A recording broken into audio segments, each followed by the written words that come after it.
Bonjour, alors bienvenue dans la cuisine de Super Nad. Aujourd'hui, on va cuisiner un curry de poulet, donc avec des hautes cuisses de poulet. Moi, j'aime beaucoup cette partie-là parce que c'est rapide à cuire.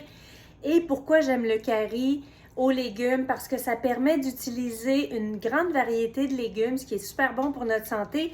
Et ça permet de ne pas jeter aussi. Et c'est une recette que tu n'as pas de céleri, c'est pas grave.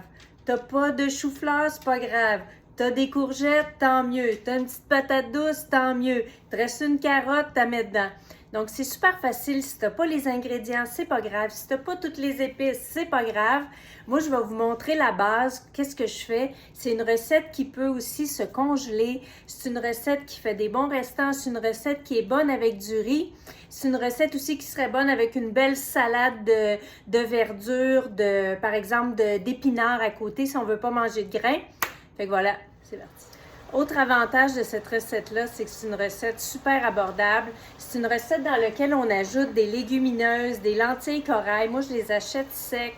C'est super rapide à cuire, ça coûte rien. Ça permet aussi de mettre moins de viande et de compléter en protéines avec ça et que ce soit les légumes qui prennent la place. Parce que ça aussi, quand on cuisine, la viande, ça coûte plus cher que les légumes et que les petites lentilles. Donc moi, pour les épices, là, bon, je mets du garam masala. Si j'ai du cumin, je vais en mettre. Si j'ai des graines de coriandre, je vais en mettre.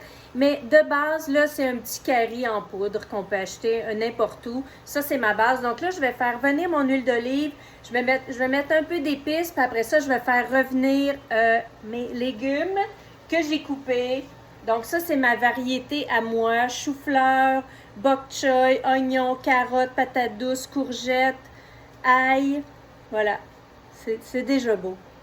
Donc là, mes légumes reviennent dans mon huile d'olive. Donc, je mets ça, je passe ça, je les saisis, mais après ça, je baisse ma température. Et j'ai fait cuire mes hautes cuisses, puis je les ai marinées un petit peu. Moi, je les marine dans un petit peu d'huile, un petit peu de curry, un petit peu de sel, un petit peu de poivre. Et ça rajoute au goût. Et ben c'est beau aussi parce qu'ils sont dorés. Si on les met crus dans le truc, on peut le faire, mais c'est moins joli. Puis ça développe plus de saveur. Alors là, j'ai rajouté un petit peu de curcuma, j'ai rajouté du garam masala et j'ai mis un petit peu de poivre de Cayenne. Puis c'est une recette aussi, même si c'est d'inspiration indienne, tu peux le faire piquant ou non. Tu peux le faire doux, puis au dernier moment, tu rajoutes du piquant dans ton assiette si tu veux. Comme ça, si vos enfants mangent ça et qu'ils n'aiment pas piquant, ben c'est correct, c'est doux. Et puis, fait que là, ça revient toujours. J'ai rajouté une tomate en dés. Ça va rajouter un petit peu une belle couleur. Ça va donner un petit peu de jus.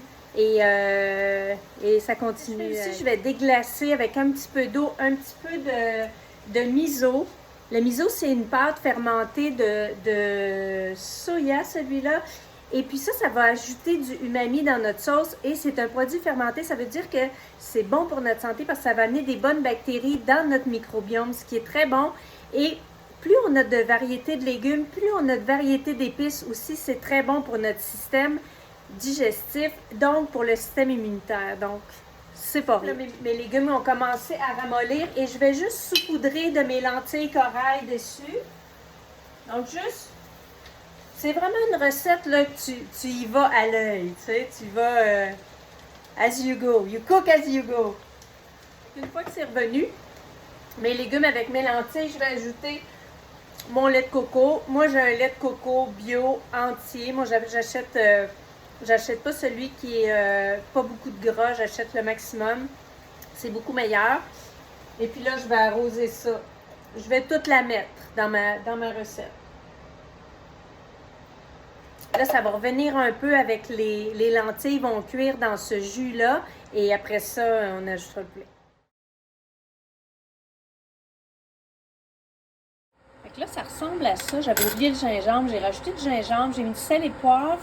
Puis là, ça mijote. Puis on va ajouter notre poulet. Je vais brasser ça. Puis là, je vais attendre surtout que les carottes... J'ai mis mon couvercle pour que ça garde l'humidité, pour que ça s'évapore pas trop. J'ai mis un petit peu d'eau.